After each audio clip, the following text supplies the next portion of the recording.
Nous allons lire Exode 3. Toujours cette musique, seulement au piano. Je vous salue tous au nom de Jésus-Christ. Exode 3, 13 à 20. Moïse dit à Dieu: J'irai donc vers les enfants d'Israël et je leur dirai. Exode 3, 13 à 20. J'irai donc vers les enfants d'Israël et je leur dirai: Le Dieu de vos pères m'envoie vers vous. Mais s'ils me demandent quel est son nom, que leur répondrai-je? Dieu dit à Moïse: Je suis celui qui suis. Et il ajouta: C'est ainsi que tu répondras aux enfants d'Israël. Celui qui s'appelle Je suis m'a envoyé vers vous. Dieu dit encore à Moïse: Tu parleras ainsi aux enfants d'Israël. L'Éternel, le Dieu de vos pères, le Dieu d'Abraham, le Dieu d'Isaac et le Dieu de Jacob m'envoie vers vous. Voilà mon nom pour l'éternité. Voilà mon nom de génération en génération. Va rassemble les enfants d'Israël et dis-leur: L'Éternel, le Dieu de vos pères, m'est apparu. Le Dieu d'Abraham, d'Isaac et de Jacob. Il a dit: Je vous ai vu, et j'ai vu ce qu'on vous fait en Égypte.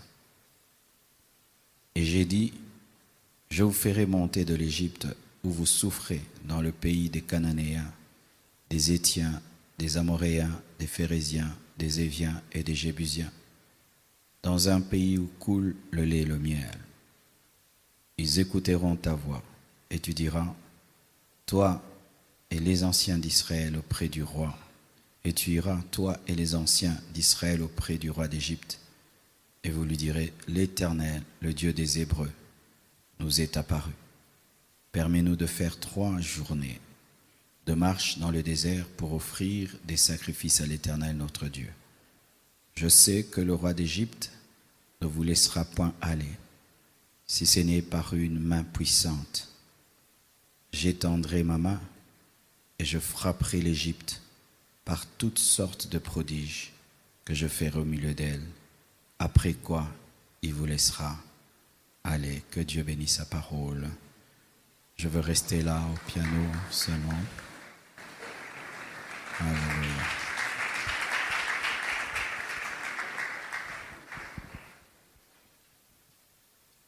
Alléluia. Les exigences de la présence de Dieu. Nous continuons cet enseignement qui est en train de nous bénir et qui me bénit moi-même. Je devais commencer par une chose, mais pendant l'adoration, le Seigneur m'a demandé d'en parler à la fin du message et je vais obéir. C'est toujours dans cette conversation de Dieu et Moïse au buisson ardent. Une expérience qui a transformé la vie de Moïse, mais qui a aussi transformé l'humanité.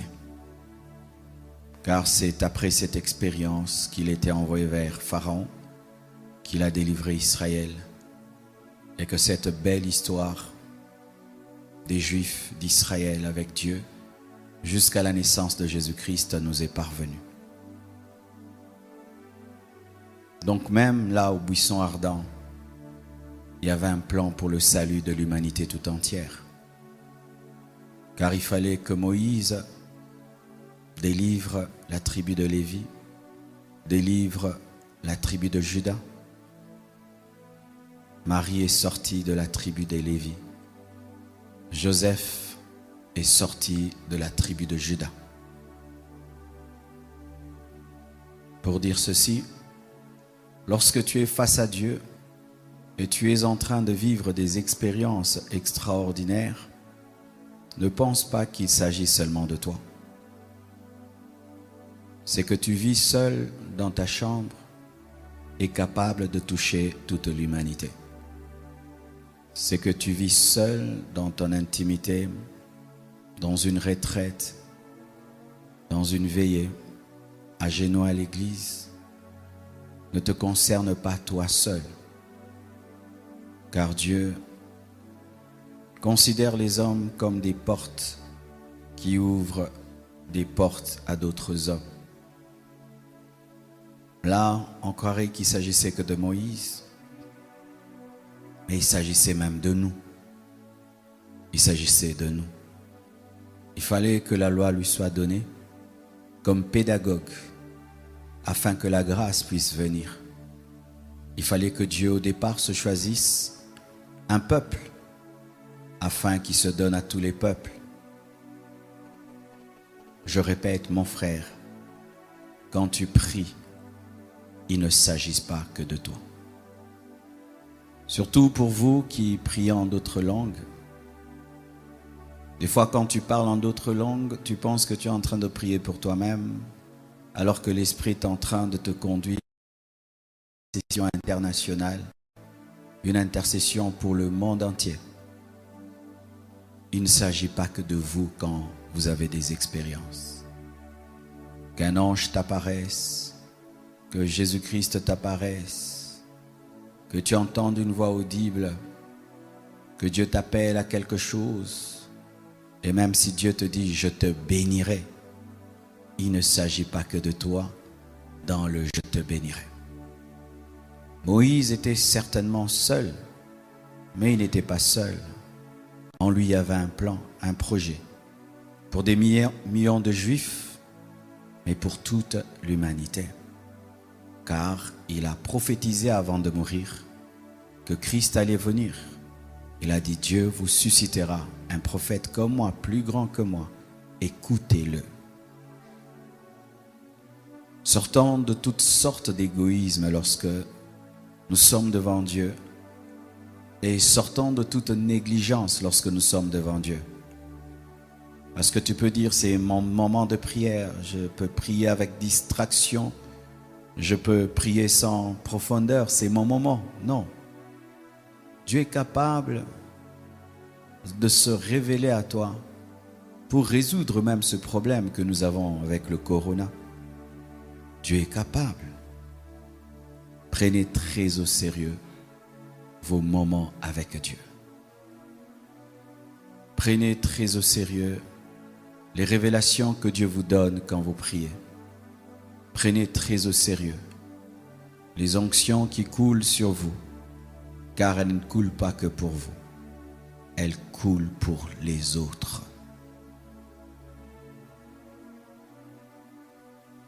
L'apôtre Paul n'était pas présent dans la chambre haute, sur le plan physique, mais sur le plan spirituel, l'apôtre Paul était présent dans la chambre haute. Lorsque les apôtres étaient dans cette chambre, ils pouvaient croire que c'était leur propre expérience. Mais des années après, un autre homme est entré dans ce feu et il a fait un travail plus grand qu'eux. Tu peux être en train de chercher Dieu pendant des années, dans des jeûnes, des prières, et tu penses que c'est pour toi. Et un jour tu rencontres un jeune garçon, tu lui imposes les mains, il reçoit une onction double, plus que toi. Élisée. Lorsque Élie accumulait l'onction, il pouvait croire que c'était pour lui, alors qu'il était en train d'accumuler l'onction pour Élisée. Lorsque tu pries, il n'y a pas que toi, il y a tes enfants. Même si tes enfants ne sont pas encore nés. Lorsqu'Abraham a donné sa dîme à Melchisédek, Lévi avait donné sa dîme parce qu'il était dans ses reins. Prenez très au sérieux vos moments de prière. Ne venez jamais à l'église ou dans n'importe quel endroit spirituel dans la distraction. Car Dieu est capable au travers de vous de bouleverser l'humanité tout entière. Et je ne le dis pas pour agrandir. c'est vrai. Lorsque Jacob a lutté avec l'ange, il était seul. Mais aujourd'hui, on parle de la nation d'Israël. On parle de la nation d'Israël. Il y a un pays qui s'appelle Israël. Mais le nom d'Israël a été donné à un homme qui s'est battu seul avec Dieu. Mais aujourd'hui, il y a toute une nation qui s'appelle Israël. Pouvez-vous voir des nations derrière vous? Tu sais, lorsque tu vois des nations derrière toi, même quand le diable te proposera le péché, tu vas refuser. Parce que si tu chutes, c'est toute une nation qui chute. Et si tu as la victoire, c'est toute une nation qui a la victoire. Tu es un jeune homme, tu n'es pas marié, et tu vis dans la présence de Dieu. Un jour, le diable te tente pour t'en sortir, et tu penses qu'il ne s'agit que de toi, et tu succombes, alors que tu as tué tes enfants. Tu as tué des générations et des générations, parce que tu n'as pas vu la forêt cachée dans une graine. Tu n'as pas vu la forêt cachée dans une graine. Tu es une graine. Prends-toi au sérieux, mon frère. Ne joue pas avec ta vie. Ne joue pas avec tes moments de prière. Ne joue pas avec ton intimité avec Dieu. Ne jouez pas avec ça. Moïse était seul, mais de lui dépendait la délivrance de tout un peuple qui était captif pendant 400 ans. Tu sais, des fois lorsque Dieu veut délivrer un homme, il te pousse dans sa présence, afin que tu y reçoives l'onction, la révélation et la connaissance, et que lorsque tu sortiras, que tu sois suffisamment revêtu pour qu'au travers de toi, Dieu puisse résoudre le problème. Mais ton problème, c'est que lorsque Dieu t'attire dans sa présence, tu penses qu'il ne s'agit que de toi et tu refuses. Ah, j'ai pas envie de prier aujourd'hui. Je suis lourd pour prier aujourd'hui. Ces derniers temps, j'ai la lourdeur de prier. C'est parce que tu penses qu'il ne s'agit que de toi. Au dernier jour, mes frères, Dieu nous présentera des réveils qui ont eu lieu au travers de nos prières, où tu ne savais pas. Toi, tu pensais que tu étais seulement en train de prier et de pleurer dans ta chambre. Mais quelque part dans le monde, un homme de Dieu reçoit l'appel de Dieu. Il est loin du Saint-Esprit, il prêche et toute une nation est bouleversée. Il ne sait pas comment cela lui est arrivé, mais c'était tes pleurs ici à Kinshasa qui ont déclenché cela. Et lorsque nous lisons la parole de Dieu dans Exode 3, verset 14, la Bible dit, Dieu dit à Moïse, je suis celui qui suis. Et il ajouta, c'est ainsi que tu répondras aux enfants d'Israël, celui qui s'appelle je suis m'a envoyé vers vous. Dieu dit encore à Moïse, tu parleras ainsi aux enfants d'Israël, l'Éternel, le Dieu de vos pères, le Dieu d'Abraham, le Dieu d'Isaac et le Dieu de Jacob m'envoie vers vous. Voilà mon nom pour l'éternité. Voilà mon nom de génération en génération. Va rassembler les anciens d'Israël et dis-leur, l'Éternel, le Dieu de vos pères, m'est apparu. Le Dieu d'Abraham, le Dieu d'Isaac, le Dieu de Jacob. Il a dit, je vous ai vu. Et j'ai vu ce qu'on vous fait en Égypte. Et j'ai dit, je vous ferai monter de l'Égypte où vous souffrez, dans le pays des Cananéens, des Éviens, des Amoréens, des Phérésiens, des Éviens et des Jébusiens, dans un pays où coule le lait et le miel. Voici une chose qui exige la présence de Dieu. Il faut capter ce que Dieu dit. Qui a écrit Genèse? Moïse. Qui a écrit Exode? Moïse. Et je ne pense pas que Moïse avait un papier lorsque Dieu lui parlait. Je ne pense pas qu'il avait un calepin sur lequel il était en train de noter ce que Dieu lui avait dit. Pour les 10 commandements, certes, il avait de tables de pierre. Mais là, il n'avait rien en main. Il n'a pas dit à Dieu, attends, je vais écrire. Comment il a pu retenir tout ça? Parce que si je te demande de redire ce que je viens de dire, tu ne vas pas y arriver. Mais Moïse est en train de paître les brebis de Jéthro. Et tout d'un coup, il a une apparition. Et Dieu parle beaucoup, avec beaucoup de détails. Et Moïse retient tout de sorte qu'il peut écrire. Voici une exigence de la présence de Dieu. Il faut avoir une mémoire spirituelle. Il y a des gens qui rêvent et puis qui oublient. Il a un songe, mais il oublie. On lui prophétise en plein culte, il oublie. On lui donne une parole de connaissance en plein culte, il oublie. Il est en train de prier, Dieu lui parle, il oublie. Et tu sais, lorsque tu oublies, tu vas ajouter à ce que Dieu a dit. Et tu vas retrancher à ce que Dieu a dit. Nous avons un avantage par rapport à Moïse, c'est que nous pouvons aller avec des cahiers dans la présence de Dieu. Nous pouvons aller avec des ordinateurs. Prenez l'habitude d'écrire dans la présence de Dieu. Prenez l'habitude de retenir dans la présence de Dieu. Aidez votre mémoire en écrivant. Et faites l'effort de retenir ce que Dieu a dit. Parce que celui qui retient refait une chose que tu ajoutes à ce qu'il a dit ou que tu retranches. Une seule parole de Dieu est capable de changer ta vie. Mais si tu l'oublies, tu vivras comme tout le monde. Imaginez que Moïse ait oublié ce que Dieu avait dit. Pharaon allait le tuer. Israël allait mourir.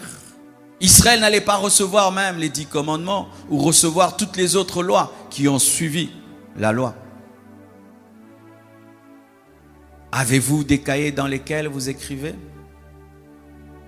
Avez-vous des cahiers dans lesquels vous écrivez?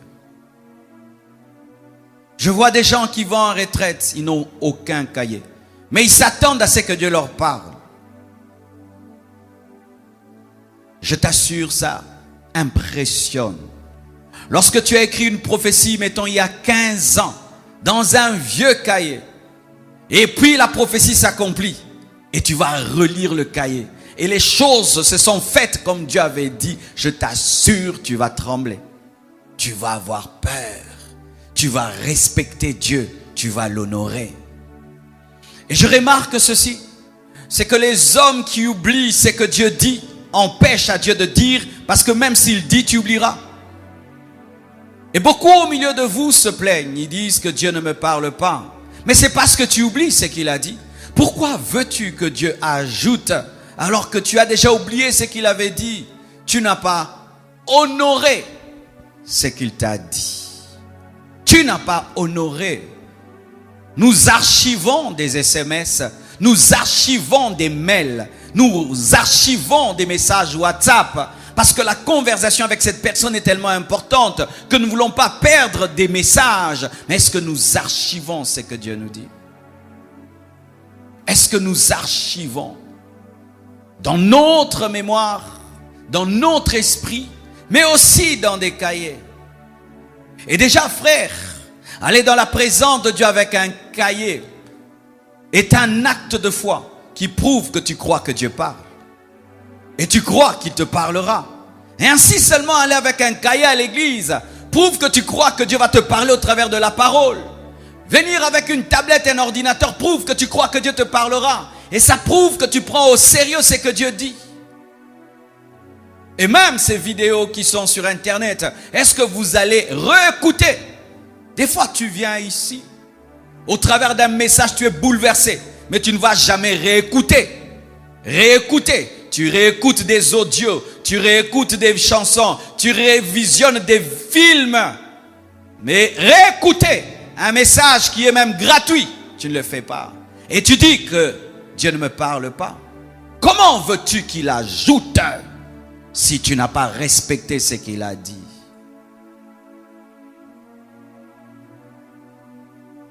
La présence de Dieu exige qu'on puisse capter ses promesses, capter ses interdits, capter son plan, capter sa vision. Car si tu ne retiens pas la vision, tu vas t'en détourner.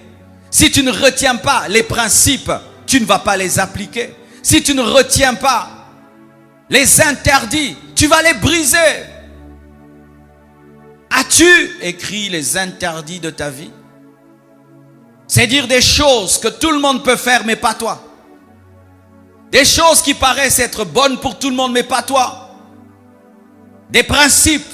Est-ce que tu as écrit? Est-ce que tu prends le temps de relire les choses que Dieu t'a dit à toi personnellement? Est-ce que tu prends le temps de relire la vision que Dieu t'a donnée? Est-ce que tu prends le temps de relire les projets de Dieu? Écrivez ça même dans vos chambres. Placez ça quelque part. Relisez, regardez et regardez et relisez. Jusqu'à ce que Dieu a dit fasse partie de toi.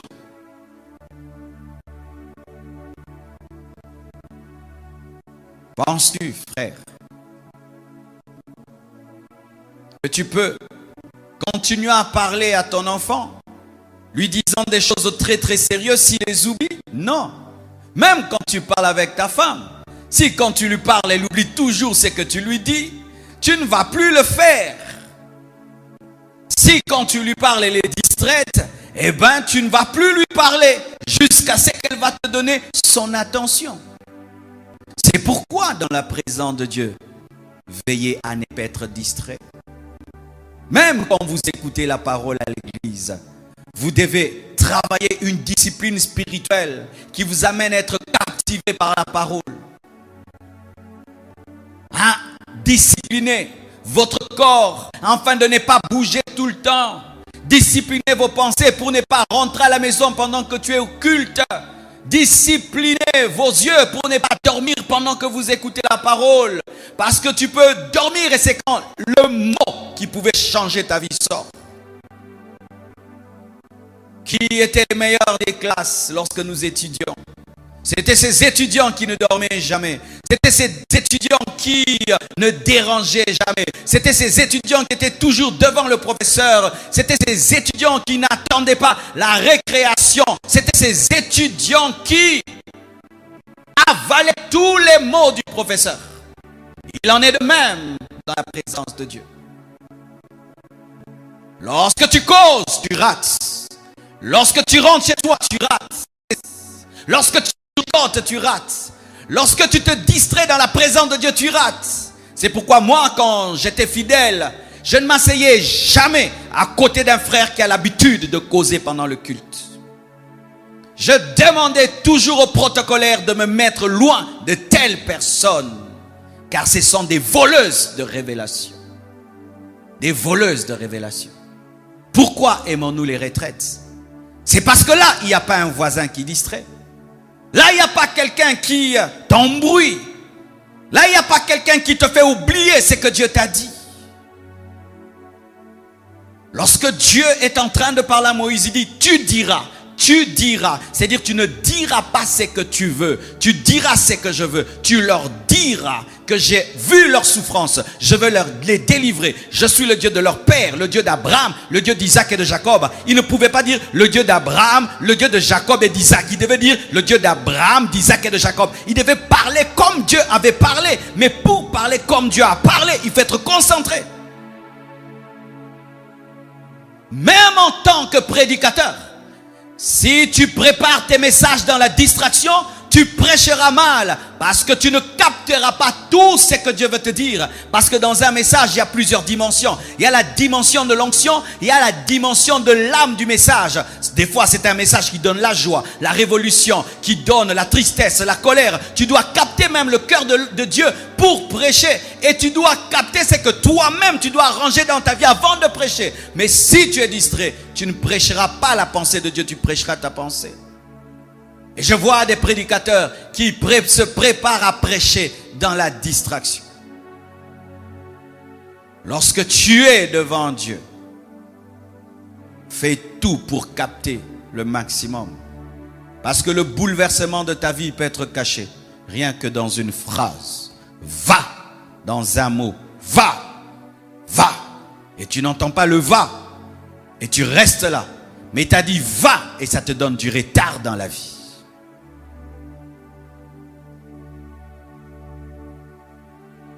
Développe ta capacité de l'écouter. Développe ta capacité de mémoriser. Développe ta capacité d'écrire dans la présence de Dieu. Lorsque tu parles avec Dieu, il te parle et tu commences à écrire, ça ne va pas couper l'onction. D'ailleurs, Dieu va aimer ça parce qu'il trouve que tu as du respect pour ce qu'il te dit. Un homme est allé dans la présence de Dieu. Il n'avait pas de puissance dans son ministère. Et il a posé des questions à Dieu. Et Dieu lui a répondu. Il n'avait pas de cahier. Il n'avait pas de papier. C'était un écoulement tellement rapide qu'il a crié, il a dit à Dieu, arrête de parler. Il est allé prendre des cartons et il a commencé à écrire rapidement parce qu'il savait que sa mémoire était incapable de retenir tout ce que Dieu disait. Et je vous assure, ça m'est déjà arrivé. Lorsque le Seigneur m'a appelé, il parlait tellement que je devais lui dire, arrête de parler, je dois écrire. Et je disais à maman, achète-moi un cahier, achète-moi un autre. J'écrivais, achète-moi un autre. Ma mère a cru que j'étais devenu fou. Lorsque vous lisez la parole, vous voyez ces prophètes majeurs qui ont écrit des pages et des pages de prophéties. Oui, mes frères, le terme en hébreu pour parler de prophétiser, ça veut dire écoulement.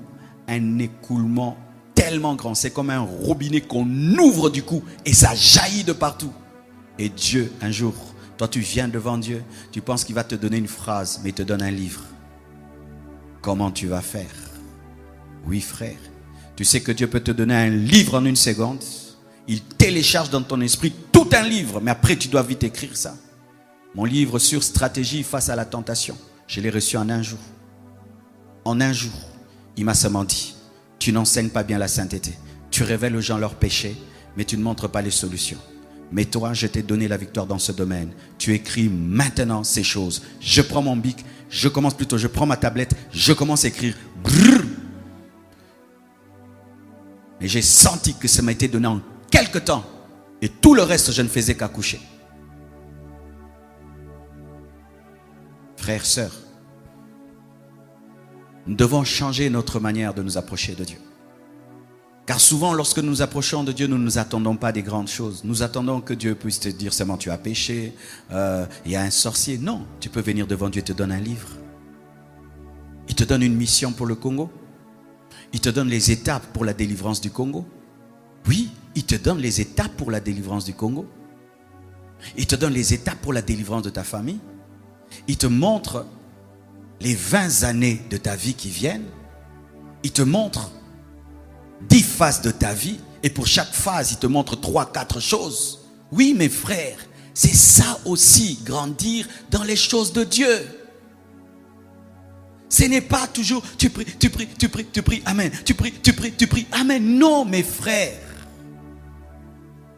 Dieu peut te parler. Tu as 30 ans, il te dit, de 30 à 40 ans, voici les choses que j'attends de toi. La première année, ça. L'autre année, ça. L'autre année, ça. Oui, mes frères. J'ai un cahier dans lequel j'ai écrit ce que je devais faire avec Dieu avant de passer l'âge de 40 ans. Si je n'avais pas fait ces choses, c'était un échec. Et il y a des choses que Dieu me donne la vie jusqu'à cet âge-là. Avant d'arriver à 50 ans, il faut que j'ai fini ça. Si je ne fais pas, j'ai échoué. Mais ces choses ne se reçoivent pas dans des prières habituelles où tu pries, amen, tu te lèves. Non, tu cherches à capter.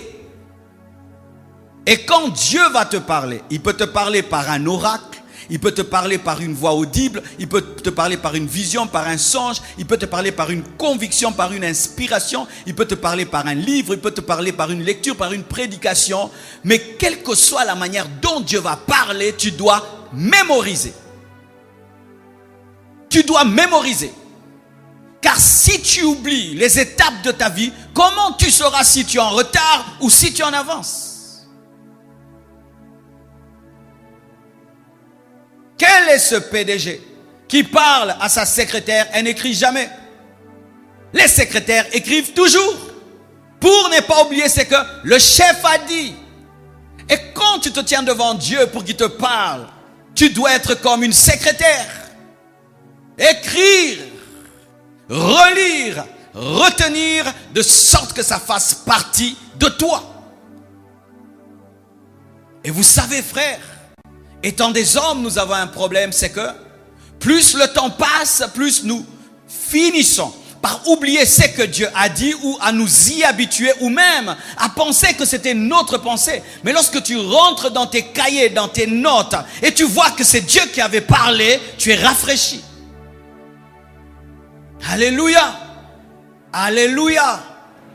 Alors allez acheter des cahiers, des agendas, allez acheter des tablettes ou quoi que ce soit qui vous permettent d'écrire. Et allez écrire toutes ces choses que Dieu vous a révélées, qui sont encore dans votre mémoire. Mais plus les années passeront, plus vous allez les oublier. Écrivez, écrivez et relisez. Relisez.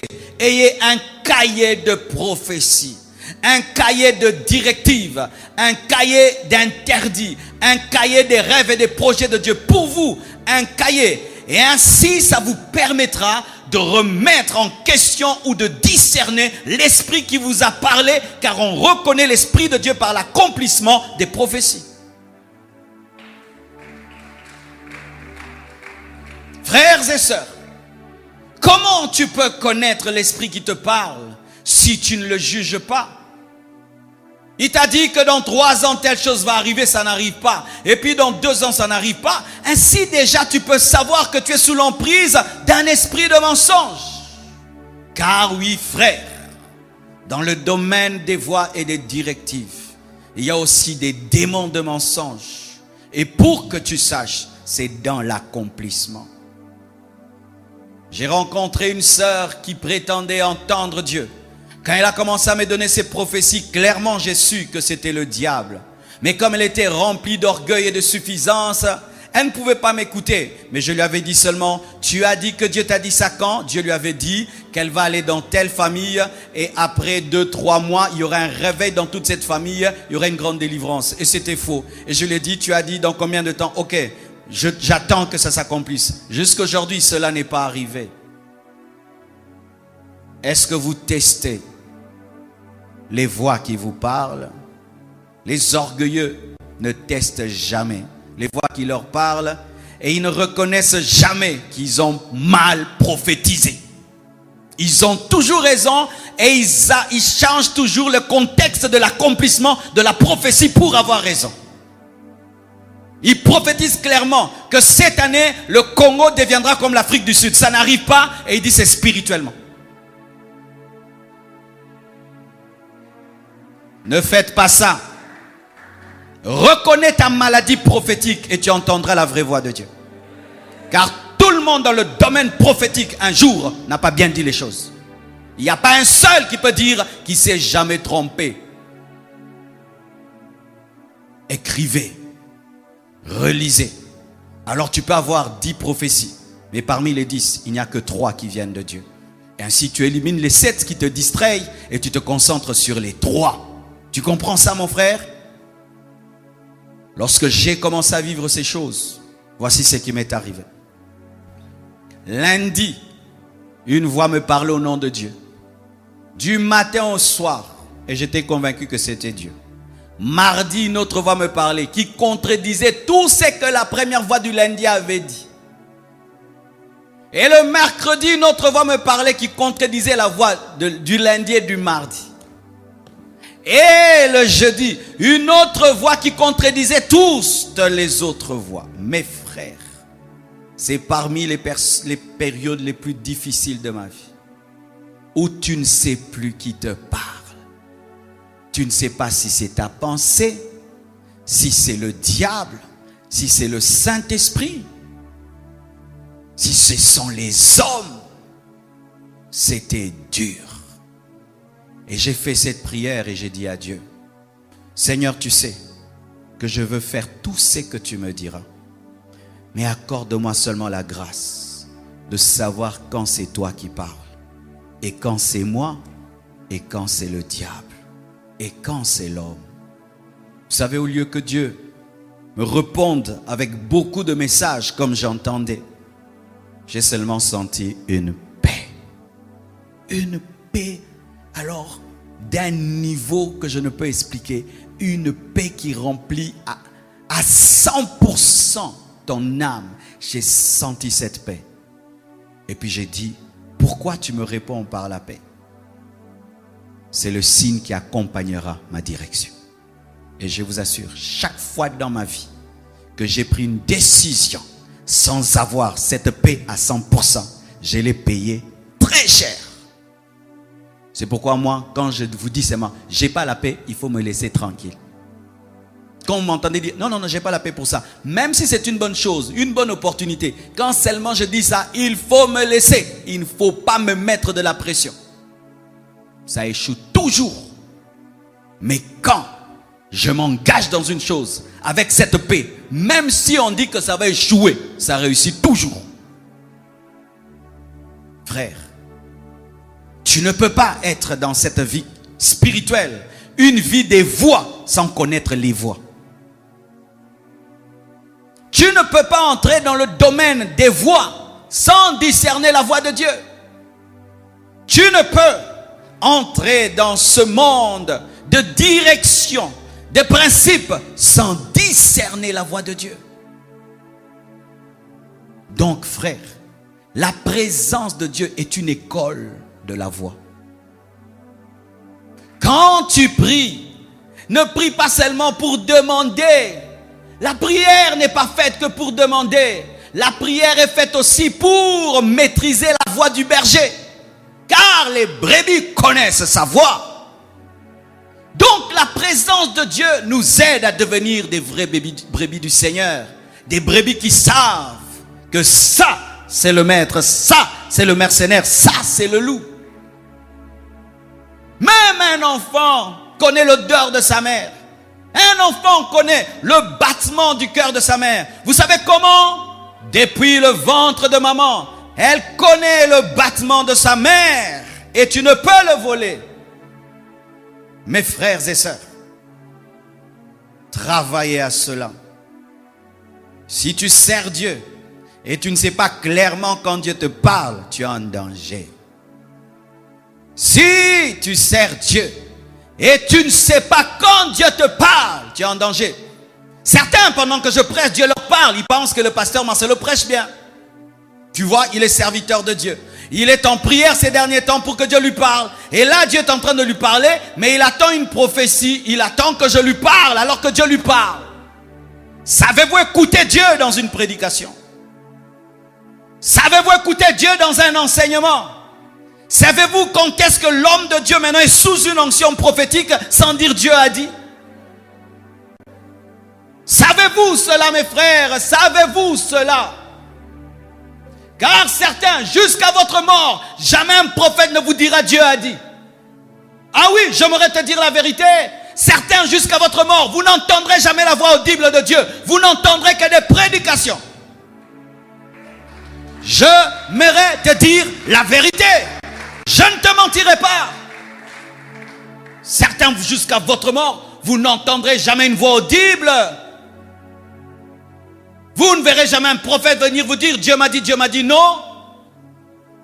Car un prophète ne peut se tenir ici et prophétiser sur nous tous. De manière individuelle, il ne pourra pas. Mais la parole peut nous toucher tous.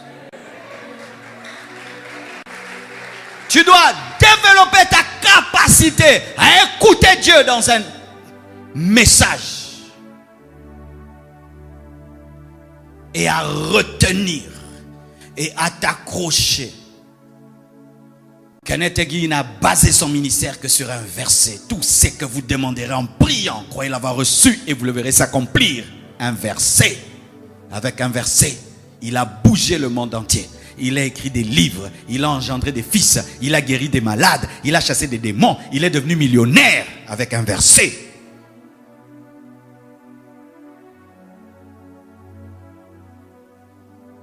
écrire, capter, respecter, où tu n'ajoutes rien. Même quand Dieu te dit des choses que tu n'aimes pas, tu laisses ça comme ça. C'est pourquoi Dieu dit à Jean, n'ajoute pas. Pourquoi? Parce que dans les prophéties de Dieu, il y a des parties que nous n'aimons pas. Même si ce que Dieu te dit ne te plaît pas, tu laisses ça comme ça. Tu imagines Moïse en train de prophétiser? Dieu vous suscitera un prophète plus grand que moi. C'est-à-dire tu prophétises que toi tu es petit, que quelqu'un d'autre est plus grand. Ou Dieu te donne un message, il te dit, tu vois le fils que tu formes là, il te dépassera. Et tu donnes le message tel que c'est donné. Tu n'entreras pas en canon. Tu laisses quelqu'un d'autre et tu dis tel que c'est. Ça demande une chose, mourir à tes émotions. Mourir à ton intelligence. Mourir à toi-même afin de dire seulement ce que Dieu a dit. Pourquoi ce micro est fidèle? C'est parce qu'il est mort. Pourquoi ce micro ne dit que ce que je dis? C'est parce qu'il est mort. Si ce micro devient vivant, il peut commencer à biaiser ce que je dis. N'avez-vous pas vu des interprètes? Tu es en train de prêcher, toi tu es en colère, lui il est en train de rigoler parce qu'il est vivant. Mais ce micro rigole quand je rigole, il parle quand je parle. Sois comme un micro. Sois mort. Sois mort. Je vous donne un devoir, même à vous qui me suivez sur internet, ce soir, allez écrire les prophéties de vos vies. Allez écrire ce que Dieu vous a dit. Allez écrire. Et maintenant, commencez à tester si c'est Dieu. Vous allez voir, certaines choses vont quitter et d'autres vont être affirmées. Et maintenant, réécrivez ce que Dieu a affirmé. Et si tu ne garderas qu'une seule prophétie, cela est suffisant pour que ta vie change. Je n'ai pas besoin de beaucoup de mots venant de Dieu. Dieu n'a pas créé les cieux et la terre avec beaucoup de mots. Que la lumière soit et la lumière fut. Dans la lumière soit, il y a eu tout. Tout ce qui est lumière. Mes frères, allez réécouter Dieu et capter ce qu'il a dit. Et demander une grâce. La capacité de vous rappeler les songes. Cette année, il y a longtemps, à 20 ans, j'ai eu un songe. J'étais quelque part. Et ce songe s'est accompli cette année, mes frères. Et directement, le songe est revenu. Ça t'est déjà arrivé de vivre une chose, tu sens que tu l'as déjà vécue? Alléluia. Tu sais, ce sont des confirmations que Dieu t'avait annoncé que tu seras vivant. Ah oui, alléluia. C'est une confirmation que Dieu t'avait précédé dans ton futur et que tu es dans le plan de Dieu parce que Dieu t'avait montré et tu es là où tu devais être et donc tu es dans la volonté parfaite de Dieu. C'est important de se rappeler ce que Dieu a montré. C'est pourquoi quand un prophète te prophétise et tu étais tellement dans l'onction et tu n'as pas bien capté, va le chercher pour lui dire, papa, tu avais dit quoi? Pourquoi? J'avais pas bien entendu, il y avait trop d'onction. C'est ton droit, c'est ton droit, c'est ton droit, c'est ta prophétie. Ah oui. Parce que ça arrive, on peut te dire, tiens-toi là, on dit des choses, il y a tellement d'émotions et d'onction, tu entends la moitié. Frère, va chercher le prophète pour dire, tu avais dit quoi? Je n'ai capté que la moitié, c'est ta prophétie.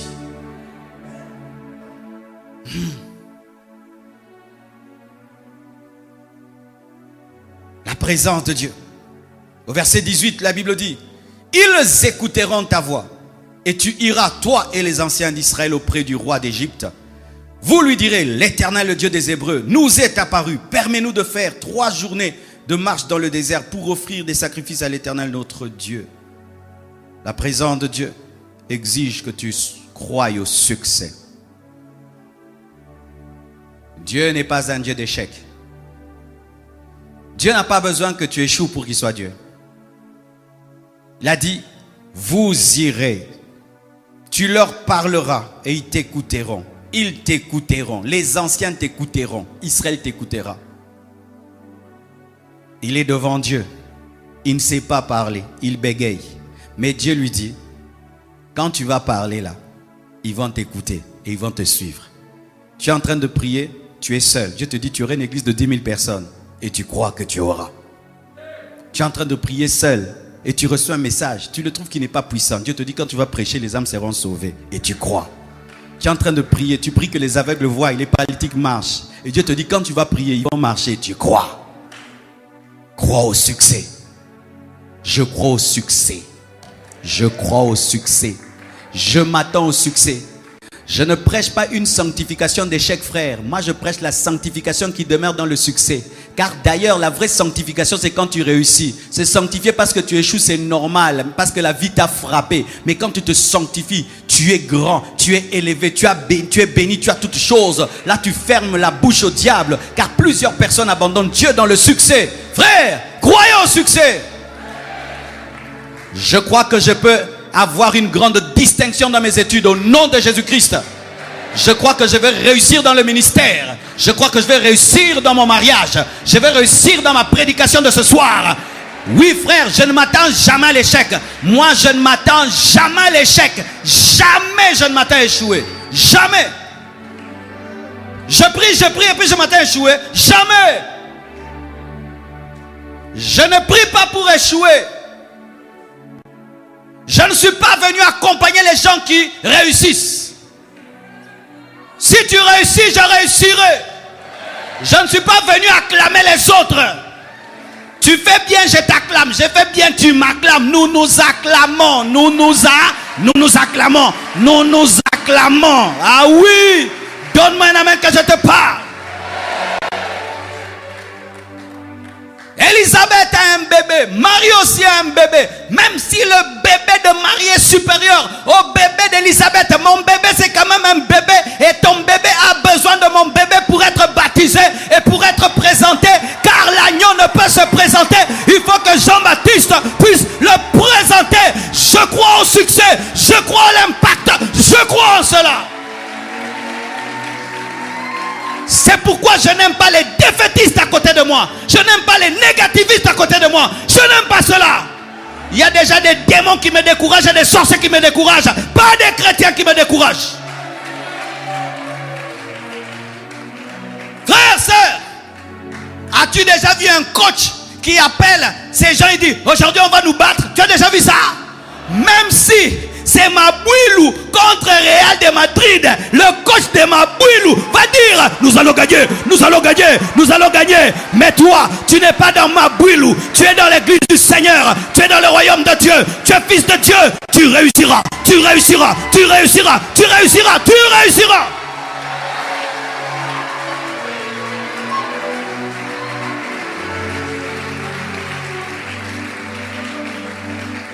Je ne viens pas à l'église pour qu'on me décourage dans la vie. J'ai déjà trop de découragement comme ça. J'ai déjà trop de combats. Pour que je vienne encore à l'église. Oh non, chercher des grandes choses c'est l'orgueil. Pour toi c'est l'orgueil. Pour toi c'est l'orgueil. Moi je veux des grandes choses pour manifester la gloire de Dieu. Sokiyo, okokokama minene telio, na okokongo.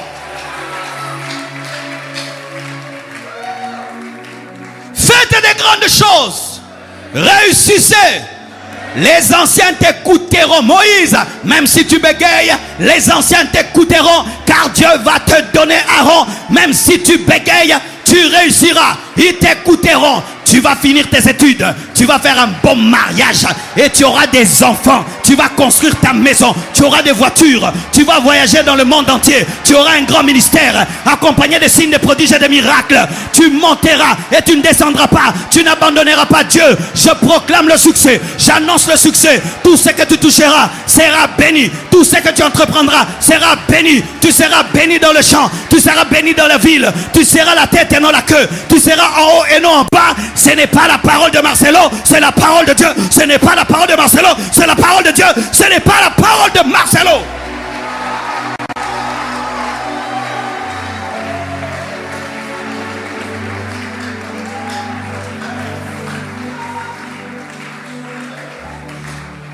Korabosha, Arabosa.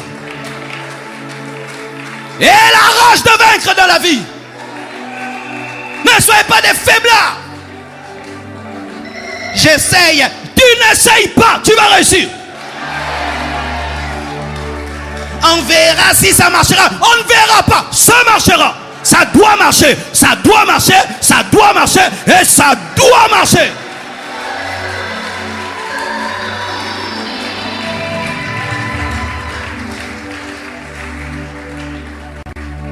Pendant que tu es en train de douter de toi-même, Dieu est en train de voir un grand homme. Pendant que tu es en train de douter de toi-même, Dieu voit une grande femme. Pendant que tu es en train de parler ton bégaiement, Dieu est en train de voir un peuple qui est en train de quitter l'Égypte. Pendant que tu es en train de dire je ne suis pas belle, Dieu est en train de voir ton mariage.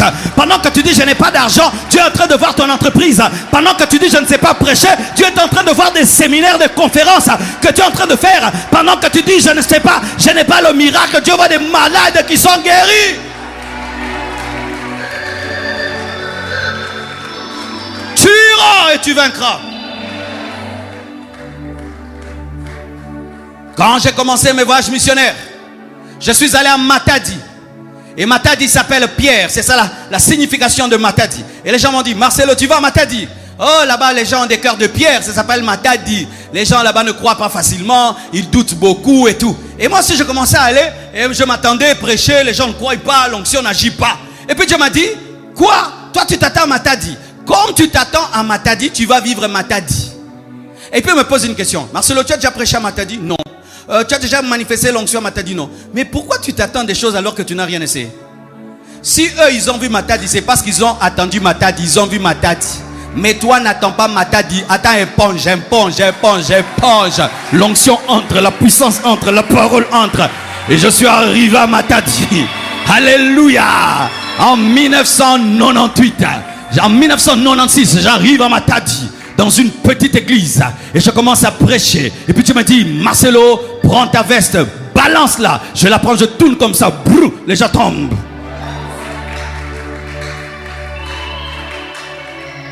Et puis une grande église à côté, Bethel, m'a invité. Je prêche là-bas, la puissance de Dieu se manifeste. Et puis je suis devenu l'ami de l'un des pasteurs qui avait la plus grande église de Matadi. Frères, sœurs, tu n'échoueras pas. Refusez l'échec dans vos vies. Refusez. Moi, je refuse l'échec. Je refuse l'échec. Regardez l'eau. Quand l'eau arrive, il y a un blocage. L'eau cherche toujours un chemin. Il y a un blocage, ça entre. Il y a un blocage, ça descend. Mon frère, tu es plus que l'eau. Si ça bloque à gauche, tu vas à droite. Si ça bloque à droite, tu vas à gauche. Si ça bloque devant, tu recules. Si ça bloque derrière, tu sautes. Je ne m'arrêterai jamais. Je mourrai en train de me battre avec les armes en main. Je mourrai en train de me battre avec les armes en main.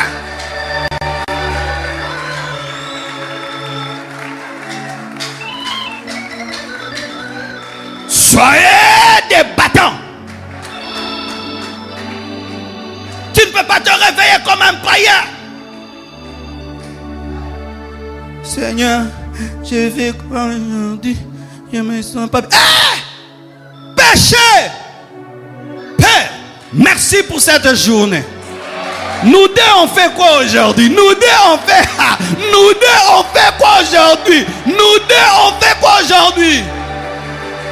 Marcelo, nous deux aujourd'hui on bouleverse le monde. Ok, quelle est la prédication? Dis-leur que dans ma présence il y a le succès. Ok, je prêche dans quel mode? Mode vibration ou mode lentement? Mode vibration. Ok, on entre dans mode vibration.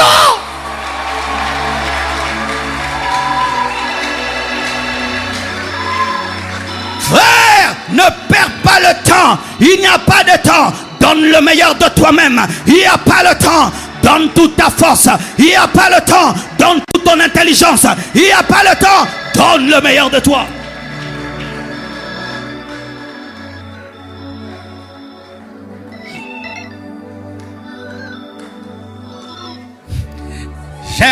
J'aime ce que David est en train de faire. Vous savez, avec David, on est en train d'ouvrir une extension à Bibouantsele. Sans fidèles, il est en train de construire une grande estrade comme celle-ci. Il n'y a pas de fidèles, il construit l'estrade. Il croit qu'il y aura des choristes. Il est en train de construire les toilettes, construire les bureaux. Il fait déjà les défis du garage, de l'estrade et du hangar. Mais il n'a pas encore de fidèles. Pourquoi? Il sait que ça marchera. Et il me dit, pasteur, il y aura trop de gens, il faut qu'on fasse des cultes. Il parle de deux cultes, il n'a même pas un culte. Quel est cet agriculteur qui sème? Il dit, il n'y aura rien. Quand il sème, il s'attend qu'il y aura une récolte. Et si ça tarde, il met l'engrais, il met le fumier, met le fumier, met l'engrais. Persévère, persévère, persévère, persévère, persévère, persévère. Ça finira par marcher, ça finira par réussir. En Dieu, il y a le succès. Le salut, c'est un succès. La nouvelle Jérusalem céleste est un succès. L'enlèvement est un succès. Le millénium est un succès. La résurrection est un succès. La Pentecôte est un succès. L'église, c'est une réussite.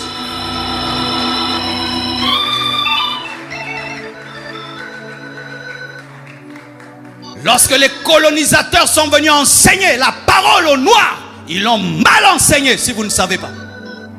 Ils nous ont enseigné un Dieu de l'échec, un Dieu de la médiocrité pour dominer les Noirs. Parce que si les Noirs commençaient à parler excellent, ils allaient dire, où vont nos diamants? Où va notre or? Où vont nos diamants? Maintenant on va vous dire, errez les pauvres, car les royaumes des cieux est à vous, est à eux. La Bible ne dit pas errez les pauvres. Heureux les pauvres en esprit. Pas les pauvres dans la poche. Pas les pauvres dans la poche, mais en esprit. Pauvre en esprit veut dire humble. Pauvre en esprit, c'est dire que celui qui sans Dieu ne peut rien. C'est ça un pauvre en esprit. Et ça fait quoi? Tu es en train d'étudier, tu te contentes d'avoir 60%. J'ai eu quand même 60%. Arrêtez ces choses. Et des 90%.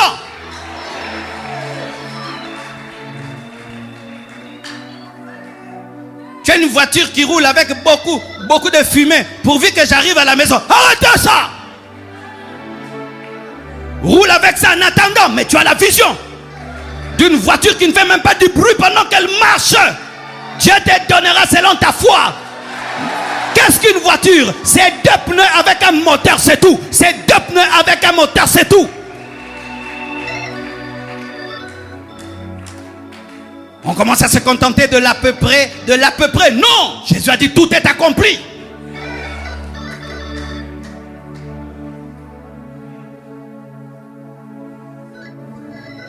Je n'échouerai que si Dieu a décidé que j'échoue. Si Dieu, lui, pour me briser et tout, il veut que je joue. Ok. Mais si Dieu ne l'a pas dit, frère, jamais, jamais, jamais, jamais, frère. Hé, frère. Regardez une voiture de course, Ferrari. Comment elle est faite pour être première? On met des gros pneus, un moteur terrible. Il y a au moins 50 personnes qui travaillent autour pour que seulement la Formule 1 soit première. Mais toi, tu as plus que 4 gros pneus. Tu as un cerveau qui est plus qu'un Mac. Tes yeux, c'est plus qu'une caméra sophistiquée.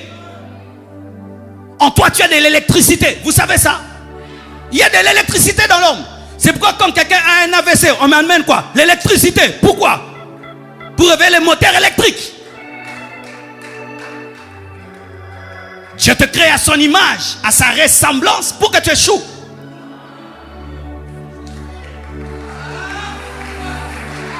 Vous tous ici, qui avez accepté l'échec dans vos vies, ce n'est pas la volonté de Dieu. Ce n'est pas la volonté de Dieu. Tu dois te fâcher. Tu dois t'énerver.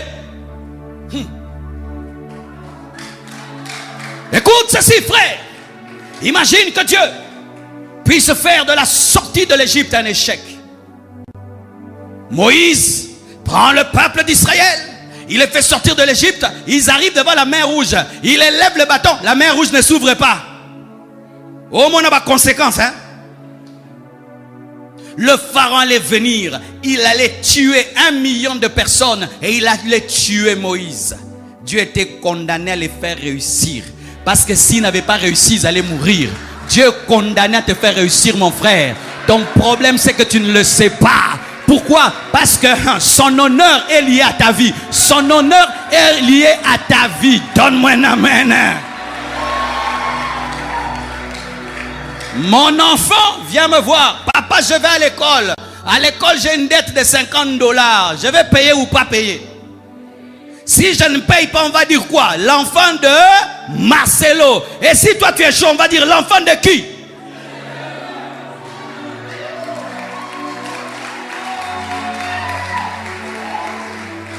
Moïse arrive devant la mer rouge. Mer rouge, ouvre-toi. Mer rouge. D'ailleurs, avant même que les Égyptiens le tuent, les Juifs allaient le tuer. Frère, Dieu a mis son nom sur ta vie. Dieu a mis son honneur en jeu dans ta vie. Frère, il ne s'agit plus que de toi, il s'agit de Dieu. Je t'annonce que tu réussiras. Je t'annonce que tu vas arriver jusqu'au bout. Je t'annonce que tu vas faire la différence. Je t'annonce que ce que tu vas commencer, tu vas le finir. Je t'annonce que tu ne vas pas régresser. Je t'annonce que Dieu va confondre ceux qui attendent ta chute. Je t'annonce que Dieu va fermer la bouche des personnes qui attendent ton échec. Karosaya. Silika muke na mulimo, silika muke. Fâche-toi en esprit, fâche-toi en esprit.